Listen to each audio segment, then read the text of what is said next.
Are WWE and TNA entering a relationship? We're going to talk about it all in today's video, plus so much more. Don't forget, we're giving away this championship belt at 100,000 subscribers. So if you want a chance to win, you should probably go ahead and click subscribe today. All right, guys, first I want to kick things off with some very interesting news surrounding Hulk Hogan. Very curious to see how WWE goes about this because, well, you see, WrestleVotes put out a very interesting tweet today. WrestleVotes says that WWE plans to celebrate the 40th anniversary of Hulkamania this month with various new merchandise items and collectibles for Hulk Hogan. WrestleVotes also says, I'm told an appearance by Hogan is not out of the question, but also not planned as of now. The recognized start of Hulkamania has generally been when he defeated the Iron Sheik for his first WWE Championship on January 23rd, 1984. Now, I personally am one of those guys. I'm not a fan of Hulk Hogan. I never really cared too much for Hulk Hogan, to be honest with you. And I don't know if WWE bringing legends back on TV to celebrate their success and stuff like that, like, I know this is going to be hit or miss. Some people will enjoy it, some people won't. But I feel like right now, Endeavor specifically has to really focus on the talent that they have. You know, I feel like WWE should be smart enough. Yes, you can recognize people's achievements and stuff like that. That's fine, whatever.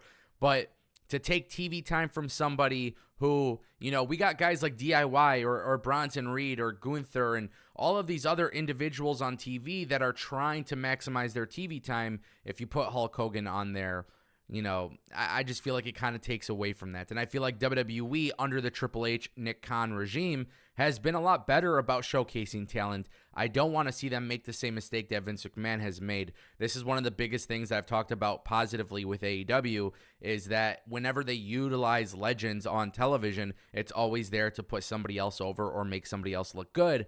With WWE, historically speaking, it hasn't always been that case. Now, I mean, if you have Hulk Hogan come out on TV, I guess you can have Randy Orton hit him with an RKO. That is something I guess I'd be fine with. But other than that, it's not something I'm really interested in. You want to celebrate anniversaries and legends and all of this stuff. That's cool. I don't think Hulk Hogan is one that should be celebrated. But ultimately, at the end of the day, this will be interesting to see what WWE does. Because this is like the first time that I could think of where WWE is really, you know, celebrating one of their legends. Yeah, we've seen Undertaker and we've seen The Rock, but both scenarios have been utilized to put them in the ring with somebody else who can benefit from being in the ring with them. So very curious to see how this one goes down. Obviously, you guys could let me know what you think in the comment section down below. I want to turn our attention to IWGP Global Heavyweight Championship belt. New Japan Pro Wrestling has revealed this new championship belt. White strap, new belt, no more UK, no more US championship belt. We talked about them dropping a new belt a few weeks ago. Now it is here. They revealed this at the press conference. You know, guys, me personally speaking, I love talking about championship belts. I love looking at championship belts. I'm one of those guys who, anytime there is a new championship belt, I'm always intrigued to see what it looks like. I'm always eager to see what it looks like. And it's interesting because I kind of want to talk about AEW as well. AEW could potentially be launching new championship belts. Tony Khan and AEW are potentially looking at bringing in women's tag team championship belts. It's not the first time we've heard this. It's not the first time we've addressed it. But I do think AEW has very good-looking belts. I think New Japan Pro Wrestling has very good-looking belts. And WWE has a little bit of a different approach. WWE's approach is more about the brand recognition, which I totally understand from a business perspective why they do it, but it's not typically the thing that I enjoy the most, right? It's not that I hate their belts. I do think they need to refresh them, but at the same time, too, I can understand, you know, realistically why WWE does what they do and why New Japan and AEW do what they do. There's clearly a different mindset when it comes to championship belts amongst these companies. But I think this belt looks sexy. I actually did not expect a white strap for this one, but it totally makes sense. You know, this is going to be like the new Intercontinental Championship for New Japan. So white strap looks great. The gold looks great. It is interesting, AEW and New Japan putting like the main plate, like big text on the main plate. Obviously with this one, IWGP very largely in the middle. AEW's new World Heavyweight Championship belt seems to do the same thing with a black background. Just some stuff to kind of pay attention to and keep in mind. And our final topic of today's video, guys, we have been talking about this for over a month now, but TNA did something very interesting. We talked about this live on my live stream post NXT, but it looks like WWE and TNA could very well be getting into bed with each other. Yeah, we're talking about it, seriously. Like, there's a chance that they could be getting into a relationship. First, we talked about TNA's announcement of coming back. Then we announced their verbiage that they use for TNA Hard to Kill, where worlds collide. Then we saw Endeavor Streaming partner up with TNA, and they built out the TNA Plus app. Well, now TNA just dropped an advertisement. They're no longer calling their pay-per-views pay-per-views. They're called premium live events. And this is obviously a very interesting topic, considering that WWE also calls their pay-per-views premium live events.